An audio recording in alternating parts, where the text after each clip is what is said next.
We are set for the WA Derby series. The locals are primed and we've got some Eastern States Raiders as well. Hello and welcome to the Wednesday preview. My name is James Broadhurst, joined by Troy Ironack. Troy, looking forward to this one. It's going to be an absolute beauty. A lot of intrigue. What are these interstate runners going to do? We don't quite know, but what we do know is we've got some serious homegrown talent here, don't we? So this is going to be an absolute ball terror of a series. Yeah, one of my favourites, to be honest, James, and I can say that because I just love the series of young dogs coming through and seeing them develop. Entree with the Mandurah Derby, or Derby, however you want to pronounce it. Now we get the Cannington one, the main course, and even a dessert with cherry on top with the fields that have come out. Very classy dogs, some real up-and-comers, and as you've mentioned, some strong local contenders that are really going to be tough to beat.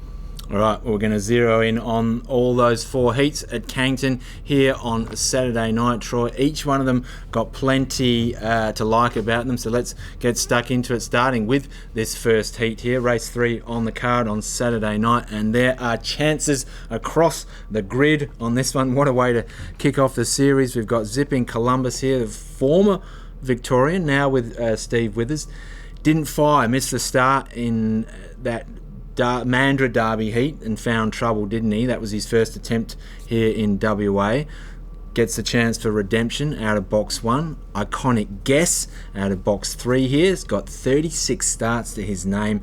Massive advantage in experience. That holds him in good stead for this series. Has also raced against the top greyhounds in WA. Won a free-for-all last weekend on the back of his best jump so far. He ran 5:45 first section in that race. Got to be a big chance in this heat here. We've got Hurry Up Eric. Last couple of runs probably haven't delivered on the talent that he's got, but on his night he can be a big threat. We've got one of these interstate raiders here, Corbin Yaxley. Looks like a really handy type, but we'll say this about all these interstaters. We're not quite sure how they're going to show up on the night, but certainly a chance here. And then box 7, Sunset Caligula, has won his past couple, hasn't missed a podium in 9 starts. He's a really talented dog from David Hobby's kennel. Draw, though, maybe makes it a little bit tough for him. Where are you looking in this first heat here, Troy? Yeah, I think you've covered off all the ones that I sort of had written down to talk about also. Columbus of the inside, I think this greyhound, very talented. Keep it very, very safe. This greyhound could really fire. I kind of guess for all the reasons you've said, it's done it. It's competed against some of the best. This class is going to be right where it knows it's comfortable. So it's got to be kept very, very safe as well. Eric needs to get back to a little bit of the form that he really showed. He's talented, clearly. We just need to recapture that. And Corbin Yaxley, 29.30 winner at Sandown. That is fairly moving for a young dog. So I was going to say, any mail on this dog at all? I don't have mail. Yep. I don't know what they've done, but do know this. All the greyhounds that are over can run. That's the main thing to understand. No one, they don't come unless they can run. But Corbin Yaxley, 29.30 at Sandown, that would be very, very, very competitive here in this race. And Caligula, just hard to get across, but capable. I'm probably leaning towards Columbus and Iconic Guess, but with a big, big keeper watch on Yaxley. Yep.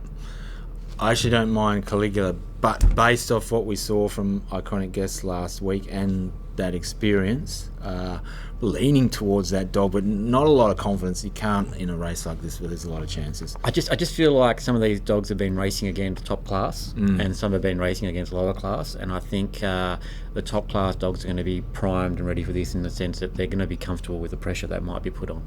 All right, there we go. That is the first heat. Before we get to the second heat, Troy, I'm going to go back and have a look at the run of Gideon Manelli here at Cannington last week. Of course, this dog picked up the Mandurah Derby the week prior. That was an impressive run. Talk about impressive. What about the effort he showed here at headquarters last weekend? The dog that does look very prominent in this series, certainly going to be prominent in his heat. Let's go back and have a look at his run, and this is him out of box 2 on his way to a very commanding victory. Driving to the lead, Gideon Manelli leads Ramirez Manelli. Please Me, Panadero, Diva Stratton drive round to fourth. Stan Manelli's a long way back. Ramirez Manelli's out the back with Erin Gobra and Oscar 81. Gideon Manelli is a serious young greyhound and is a mile ahead, and his running time off the back in 18:22. The record might get a fright. Gideon Manelli's won it by 14. The time is 29:39. Okay, so we see the field now for the second heat here, and Gideon Manelli out of box 3 here, 29:39, won that race by over 11 lengths last week. Troy gets the inside draw here, that's a positive. His Achilles heel, if he has one, is he's not lightning early, but he does look like a very special talent, a dog for the future and possibly for the now as well.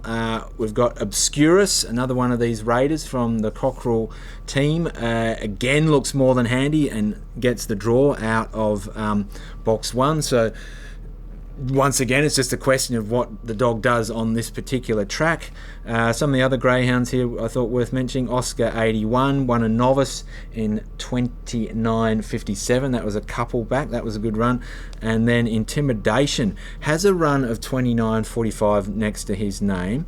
It hasn't been on the track for the past month and a half, so maybe some question marks about where he is at the moment, but at his best, capable. Are you looking past Gideon Manelli here, Troy? No? No. Gideon to me is a star on the rise. Same with Stan. These two brothers are absolutely flying, and the times and what they're doing at this young age is just exceptional. So Gideon clearly on top for me. Yep. I think one of the strong local hopes. Mandurah Derby into a Cannington Derby. Could he do the Quinella or the double, I should say? Yeah. Very impressive. Well, only 2 other dogs in history have done that, Prince of Tigers and Crumble Manelli. And we know how good those two were, so I think that speaks volumes about how difficult that is to do. Obscurus, second at Sandown in 29:56, which is a good run. That's a solid effort, so clearly again, that gives you sort of an idea of the dog can definitely run. Oscar 81, that 29:57, recaptured that, be right into this. But, and just one more I just wanted to throw out, keep an eye on Intimidation, obviously. Clifton Luca, I thought could be a sneaky if there's a bit of trouble on the inside. So keep that one as an each way play if you're having a bit of a play around. But Gideon, for me, this greyhound, if he just gets the right run at any stage, he's going to be right over the top of these. And when you see the times they're running, he's run at 29:39. Even if Oscar 81 runs at 57, it's probably around 2 lengths still ahead of it. Right. So if he's sitting close, we know how strong he is. He just has to be thereabouts, Gideon.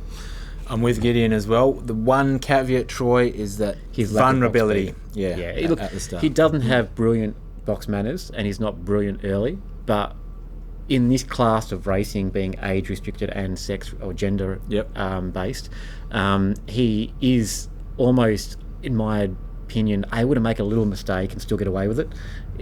This isn't Group 1 right. He's not proven going performers into or coming into like that. Or a Phoenix for that argument.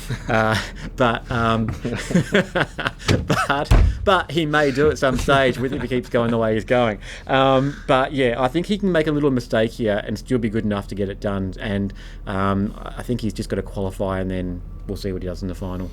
All right, there we go. That's the second heat. Let's swing our attention now to the third heat. Troy here. Another good race, this one. We've got Bold Sight out of box 2. Looks really highly credentialed, this greyhound. He is a dog that will be having a look at the track first, going around in a 381 trial at Cannington tonight, so we'll get a sighter here. Good reason for people to come down and actually enjoy the night and check out and get a bit of inside form. Yeah, on these, there's another one as well, unchecked, another one of these Victorian dogs which will be going around in a trial tonight, so that'll give us a bit more of an idea of how the dog might go here. Obviously coming over here because it's here to win the race, and they figure it's got a good chance.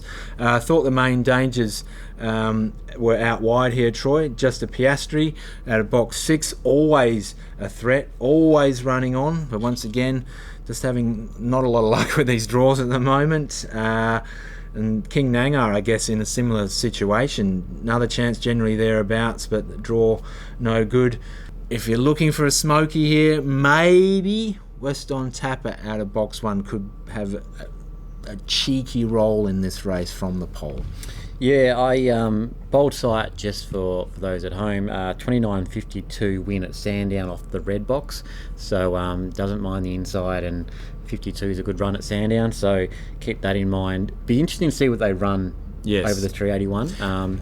I think that's going to be a big indicator as to. I mean, and keep in mind if this is their first look, they're going to improve a little bit. Of course. But do you have a problem with dogs doing a trial? I know it's only the 381 trial on the Wednesday and then racing on the Saturday. Not really. No. No. I mean, the trainers know their dogs. Yep. Now some dogs might work Wednesday on the Thursday or Friday prior to the Saturday race. So a 300 They might be doing trial that work might anyway. be doing that Yep. work at home. Right. And it's a solo trial, so they're not racing. It's just a run around the track. Yep. It's on a track that's been prepared for it. Yep. It's safe in that regard. So and it's a good indication because you get as a trainer.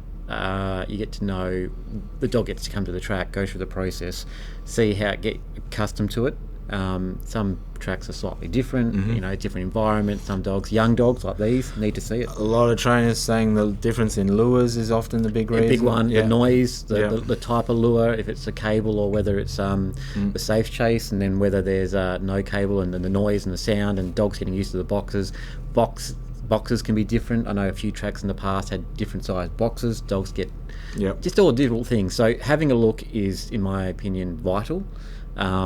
It's really important if you want to give your dog the best chance to prepare for that race. It's like us rocking up somewhere sight unseen. You feel a bit odd, a bit nervous. If you've seen it, you know what you're doing. You go there, you're ready. You can focus on the job. So love to see it. Love to see what these dogs do tonight because it's going to be very interesting. Just a Piastri, I think, is a big player in this. If he can get the start right and ping out, he's going to be right there. There's a big race in Just a Piastri. I think at some point, we just don't know when it's going to happen. Highly likely, and this is probably the type of race that he could be the one performing in because he's had lots of experience now. He's been around for a little while. We've spoken about him. He's got the experience. He just needs to put it together in one of these series, and an age-restricted event like this could be right up where he needs to be.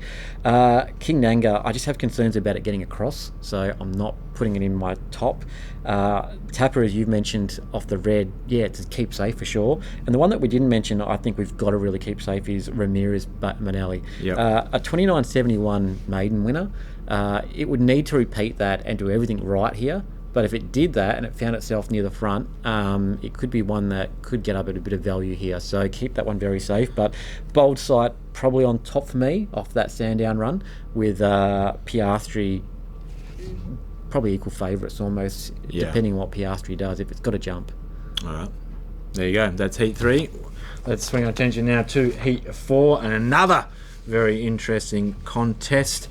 Out in box 7 here, Troy, we've got Stan Manelli, super talented dog, of course, a littermate to Gideon and Ramirez.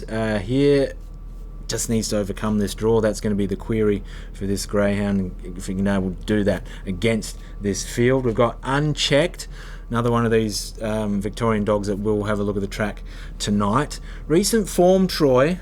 There's one good result amidst a whole bunch of not so good results, so I'm not sure what we take out of that, but as mentioned, does give itself the advantage of having a look at the track tonight. Kenya Redline, mainly been raced over the 601 of late, so we know this dog will finish strongly. If it can be in a position that's close, might give some trouble to the leaders late here. And then we've got Just a Foreman. The early form we saw from this dog has deserted him of late. Can he reclaim it in this heat? Might be a bit hard given what he's coming up against. And got to mention Tarawai as well. That's a dog that's been racing against good dogs. Once again, higher level grades and has that early speed. So big show in this race as well. And Then we've also got Aston Beyond, which has won his past two, including an impressive personal best run of 29.65. That was last Wednesday. Why don't we go and relive that race, Troy? This is Aston Beyond from box 2. Racing, Aston Beyond began quickly. Also fast away was Fly So High, who quickly moves to second. Up on the inside was Space Zoomer, then followed by Can You Succeed? Yonder Up Pockets in behind them. Foot Falcon got checked. Wisdom Goddess underneath of that runner. And Hard to Forget's last of all, but Aston Beyond down the back straight away. Out by 5 lengths, Fly So High goes into second. Up in behind them was Space Zoomer. Can You Succeed? Yonder Up Pockets on the corner though. Aston Beyond's in no danger. Races clear of Fly So High, and Aston Beyond goes back to back and wins by 7. So plenty of chances in this one, Troy. This is another one where it's like, where do you look? A very, very tough race, this one. Stan on top for me immediately. Big fan of this dog already. Fan of Stan? I'm a fan of Stan. Autumn Maiden Classic winner. Beating Gideon, his brother, and then obviously Gideon got one over him on the Mandurah Derby. But 29.41, that is slick. That's good going for a young dog around Cannington. So Tarawai, a greyhound that we know can show pace, has matched it with some of the top liners of late. So this is almost, in some respects, a little bit of a class drop in some respects from top line performing. Has been butting up against the Gideons and Stans though of late. So what I'm saying is, though, capable of performing in this type of field is what I was trying to get at. Keep that one safe. Unchecked was a 29.91 winner at the Meadows. I think it is one that we need to see its trial tonight to understand. It's clearly talented, but I'd like to see what it does from the draw. Just not sure of this greyhound's racing pattern, whether it needs it a little bit wider or not. But the trial tonight will probably tell us more than everything we need to know. So hard to comment more than that. I think post-trial we can probably give a bit more if we were doing that. Aston Beyond, this greyhound, limited starts but shown promise in those starts. 29.65, that's good running, and it's been doing it from a couple of wide boxes too on one of those occasions. So that greyhound's got to be kept safe. But Stan the Man, I can't go past Stan the Man, and would love nothing more than to see Gideon and Stan represent the West as homegrown talent in the final, if they can both get through. I like Stan. Concern is, can he get across from there? I think that is a concern. I think he's got a class edge on some of these. Talent-wise, he's probably the talentedest dog in the race, from my opinion. Just like I said with Gideon before, he probably can make a few little errors, but he just needs that clean run at some point to really accelerate into the race. If he can do that, I think he qualifies, and then we go on to next week. Yep, okay, there we go. 4 heats of the Group 2 Mandurah Derby at Cannington on Saturday night. What a ripper of a series it is. How good is this race? Oh, it's fantastic. Every year we get brilliant, and when the visitors come over, it adds another element to it. And we've got a lot. We've got a lot this year, and certainly adding to it for sure. Should mention as well, Troy, we've got dogs going around in trials tonight that are going to be engaged in the Oaks, which will start the following Saturday night. Cora Mack and Framel Poppy, 2 Victorian dogs are now with the Hells kennels here in WA. They'll be going around and trialling tonight over the 381 as well, in preparation for those Oaks heats next week. And there's other dogs that we know that are coming for the Oaks as well. And as I said before, if you've got no plans tonight, get down here, have a feed, watch a few races, watch the trials, get some inside info on what these dogs are doing, and then you know if you are doing the form next week what they've done. Yep, what's happening. And also for the heats this week, Troy, in the Derby. Well, I meant for the Derby for Saturday night, because that gives you the straight away the information, and then you've got the girls as well. And you can come down, Troy, for the meeting, which is tonight. Yes. 12 races. Have first a feed at 6:33 p.m. Free entry, as is each and every night here at Greyhounds WA. Not a free feed, but you can have a feed. I didn't say free feed, I said you can get a feed. And hopefully you can back our dogs and get a win from them. Hopefully. Let's go. Fingers crossed. Who you got for us tonight? All right, race 3, number 5, Rippin' Blue. You're my boy, Blue. Yeah. For a bit of a... All right. 6:57. You gave up on that way too easily. I did. I love that. I love that quote, but I'm not going to explain it to people who don't know. If you either know or you know. Right. One of those, is it? Old school. 6:57, 21.75 win here recently. That time wins this race. Clearly, in my opinion. That was on the 29th of April, and then it followed up with a 22.06 second. And again, that's getting close to the 22 mark, so very, very good time. It needs to get the start right. When it does, it can go very good, and I think if it gets it right tonight, it's going to be very, very tough to beat. Right, there you go. That is your best bet for I'll this say it evening. again. You're my boy, Blue. Rip and Blue tonight for Troy. I'm heading towards race 5, number 1, Sharma. A little bit of an asterisk next to this greyhound, Troy. The name is a reference to a UFC fight, and we saw this dog pick himself up off the canvas in his maiden last week. From last to first, did a lot of things wrong, but still managed to win the race with his raw talent. Steve Shinners did tip me into this, or gave me the heads up, I should say. Tipped. About this dog a few weeks back. He hang didn't on. say Hang on a minute. He said look out for this dog. Where was the inside for all our viewers? It flipped my mind, and I forgot about it as well. You've been in a few too many fights. Maybe, yeah. I'm punch drunk myself. Anyway, so he rates it. From what we saw, there's raw talent from the one appearance we've seen so far, Troy. If he can get his starts right and get a bit of track sense, this dog come out swinging. Is going to be something. Not sure we're going to get that from him tonight. He does hit a pretty talented novice field, must be said. Sparkling Gem, among others, going quite well in this field. But just based off talent and raw ability, we're going with Sharma tonight. Maybe gets it done, maybe doesn't, but I think this is going to be a dog we're going to enjoy watching over the next 12 months or so, Troy, because he's exciting. Doing my form for tonight, I looked at him and I was quite keen on him, but it's a very talented race, but equally he was very impressive, and I don't doubt that if he can come out swinging in the first round. But based on what he did last week, can you recommend a dog that after he's won the race after doing so much wrong? Is that a recommend or not a recommend? I'm on the fence here. I guess I've leaned towards it is a recommend. It's too impressive to overlook, yeah, and you can almost forgive. But if he does it consistently, it becomes difficult to recommend. But I think even just if you're tuning in to watch our tips, I mean, if you're following us, great. If you're just watching, his entertainment value at the least, and one that you've got to watch tonight. So, look, the question's going to be, like we said before, they're going to come out swinging in the first round, or they're going to turn it into a marathon event, and hopefully not go to the judge's decision. But you've really pushed that metaphor to its full extent there. Well, I just want to see him get the job done without the judge's call. Okay, there we go.